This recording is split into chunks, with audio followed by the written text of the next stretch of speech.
c'est quoi encore là, ce genre de classement? Donc là, il s'agit d'un classement des plus grands shows à la mi-temps du Super Bowl. Regardez donc, il y a 10 personnalités ou groupes. Et là, regardez à quelle place Michael Jackson a été positionné. À la 5e place. Il n'y a pas un truc qui vous dérange là-dedans, là? Moi, pour ma part, Michael Jackson ne peut être que premier. Parce que c'est lui, en 93, qui a lancé la mode des méga shows à la mi-temps du Super Bowl. Avant, c'était fade. C'est comme manger une viande sans épices, sans rien. C'était pareil. Michael, il est venu en 93, il a assaisonné le tout, il a donné une nouvelle saveur. C'est comme si c'était la personne qui avait inventé la télévision. Et par la suite, on va modifier, améliorer la qualité de l'image ou autre. Là, c'est pareil. Michael Jackson, c'est lui qui a inventé la télévision, donc on va se souvenir de lui, uniquement de lui, même si on améliore des petits détails par la suite.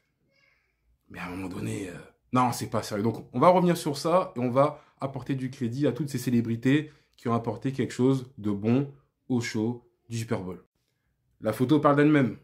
Michael Jackson, total classe, charisme, il arrive. Et voilà, performe pendant quasiment 15 minutes, c'est extraordinaire. Avant, il n'y avait pas, donc il y a eu un après Michael. Un avant, c'était fade. Après, il a donné donc du goût aux autres qui ont pu reprendre le relais et à chaque fois, voilà, faire le show à la mi-temps. Mais il restera jamais le numéro 1. Il a initié ce système. Encore une fois. Monsieur Prince, l'artiste, bien évidemment, il mérite d'être dans ce classement-là. En 2007, il était donc au show du Super Bowl et il a performé comme lui sait le faire, hein, que ce soit au niveau de ses chants, au niveau justement le fait que ce soit un virtuose, hein, il sait jouer tous les instruments et bien évidemment il a chanté Purple Rain. Il y avait voilà les lumières, la scène qui était, franchement tout était de qualité. En plus il a fait ça sous la pluie, c'était extraordinaire, une émotion, une qualité virtuose, rien à dire. 2013, Beyoncé. Donc, performance vocale de qualité. Et la grande surprise, c'était de voir réunir les Destiny Child avec Elie Michel. Donc, c'est vrai que c'est un événement qu'il faut notifier dans voilà, les shows remarquables du Super Bowl. En 2002, Bono et son groupe légendaire, U2 bien évidemment. Donc là, il y avait une grande partie de d'émotion aux États-Unis. Donc, il faut savoir que cet événement s'est déroulé l'année après les attentats des États-Unis. Donc il y avait une partie très émouvante que les Américains donc, ont pu avoir en se réunissant. Et franchement, donc voilà, clin d'œil pour la patrie. Donc forcément, un moment mémorable qu'il fallait citer dans ces fameux shows du classement des 10 du Super Bowl. 2022, alors cette affiche-là m'avait mis KO, effectivement. Alors, je suis un peu partagé parce que, effectivement, c'est beau pour la culture. Effectivement, là, le hip-hop était mis à l'honneur comme jamais, comme jamais. Et il faut savoir que derrière, donc dans le système de direction avec la Roc Nation, Jay-Z est aux commandes. Donc, c'est aussi pour ça que vous allez voir davantage de personnes issues du hip-hop pouvoir performer à la mi-temps. Mais c'est vrai que pour le symbole, il fallait le souligner. Voilà, donc de voir ça, plus plusieurs personnes, plusieurs légendes. Vous voyez, donc il y avait un Kendrick Lamar qui était déjà là et qui aura performé cette année également. Donc, c'est une belle chose. Eminem, Dr. Dre, Mary J. Blige, Snoop Dogg.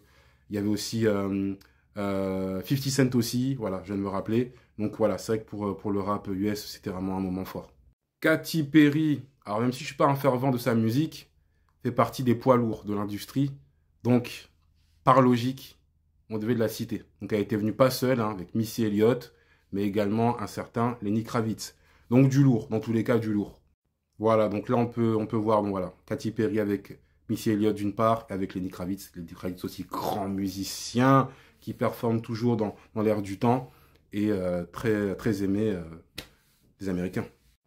Ce fameux Super Bowl de 2004, avec le Endgate, je ne dirai pas le mot pour les raisons que vous connaissez, donc qui a été retenu comme l'un des plus grands shows, mais pour les mauvaises raisons. Ça aurait pu très bien se passer, hein. Janet Jackson, je trouve qu'on la sous-estime trop souvent sur l'impact qu'elle a eu, ce qu'elle a amené dans le game, hein, soit dans la pop, etc. Enfin, c'est quelqu'un. Et puis, passage de relais, Justin Timberlake, qui est un grand fan à la base hein, de Janet Jackson, de Michael aussi.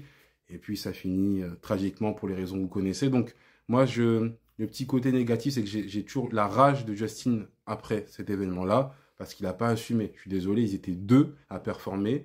Donc, il aurait dû prendre son courage à deux mains et être aux côtés de Janet Jackson face à ce battage médiatique. Donc elle, d'une part, elle était bafouée, blacklistée de certaines radios, de certaines aussi réunions de l'industrie, de la musique, hein, remise de prix, etc. Et lui, de son côté, tranquillement, il était là, tranquillement.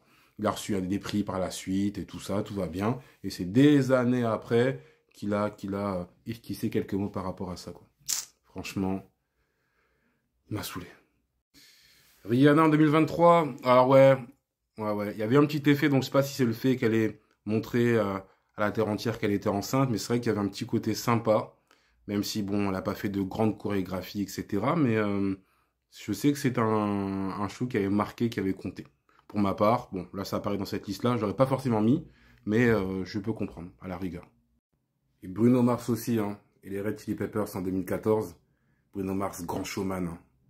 De cette ère-là, grand showman, vous allez à ses concerts, tout ça, il envoie, que ce soit au niveau vocal, au niveau également des chorégraphies, il est là. Ah, pur plaisir de le voir performer comme ça. Voilà, bon, j'ai pas cité Shakira et Jennifer Lopez, donc ça, effectivement, c'était aussi un moment fort, surtout pour la communauté donc latina, donc il y avait quand même quelque chose de puissant, communautaire à envoyer aussi sur ça. Donc on peut également le notifier. Mais bon, après, à part ça, voilà quoi. Donc le fait que Michael ne soit pas premier, ça m'a beaucoup dérangé. Je me suis renseigné, donc je me suis aperçu que c'est ce média-là, donc c'était un média qui était pro-Prince, donc du coup, il y avait une logique derrière le fait qu'ils mettent Prince en numéro 1. Je l'aurais mis aller en 2 peut-être, probablement, mais on ne peut que mettre Michael Jackson en numéro 1. C'est lui qui a apporté ce système-là. Donc respectez le monsieur un minimum. Peut-être c'est moi qui deviens fou. Dites-moi en commentaire hein, ce dont vous pensez, même par rapport à ce classement-là. Mais Michael ne peut être que numéro 1. À un moment donné, il faut arrêter. Respectons ceux qui ont apporté les codes, le système par lequel maintenant les stars d'aujourd'hui peuvent surfer. Voilà.